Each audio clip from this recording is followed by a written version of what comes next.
चलिए आज श्रीदेवी जी एंड जयाप्रदा के बीच की कुछ कहानी जान लेते हैं। तो जयाप्रदा ने उन लोगों के लेकर कुछ बातें बोली हैं एंड जहाँ पर वो ये भी बोलते हैं हम श्रीदेवी को बहुत ही मिस करते हैं, पर हम लोग के बीच जो एक र्यूमर स्प्रेड हुआ था इसको लेकर हम कुछ नहीं बोलेंगे बिकॉज श्रीदेवी जी अभी इस दुनिया पर नहीं है, उसकी देहांत हो चुकी है।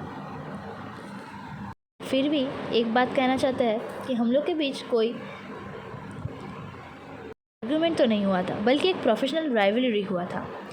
पर उसकी कोई गलत चीज़ हो, मतलब उसके साथ कोई गलत चीज़ हो, ऐसा हम कभी भी नहीं चाहते थे या फिर कभी भी नहीं चाहते थे कि उसका कुछ ख़राब हो। एंड हम लोग मिलकर एक साथ बहुत सारे काम किए थे एंड बहुत सारे फिल्म भी किए थे, हम साथ स्क्रीन में देखा जाता था। एंड तब बहुत लोग ही बोलते थे कि ये दोनों बहन बहन हैं।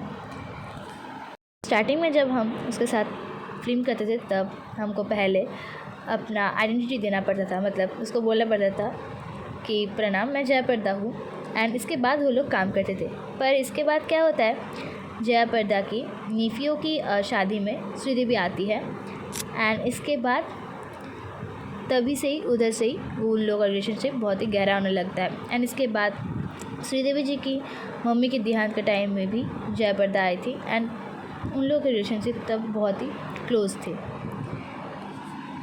एंड जयाप्रदा ये भी बोला है कि हम लोग के बीच जितना ना आर्गूमेंट था उससे ज़्यादा र्यूमर था। पर आज श्रीदेवी जी नहीं है जो कि सबसे बड़ा फिल्म स्टार थे फिल्म इंडस्ट्री का। के बाद भी उन्होंने बोलता है कि उसके देहांत की खबर जब उसके सामने आई तब वो विश्वास ही नहीं कर पा रहा था। एंड ये जब सुबह 5:30 बजे ये न्यूज़ उन्होंने सुनी तो तब वो ईश्वर के पास एक ही कामना कर रही थे या फिर एक ही प्रार्थना कर रही थी कि ये न्यूज़ गलत हो, इस न्यूज़ में कोई सच्चाई ना हो।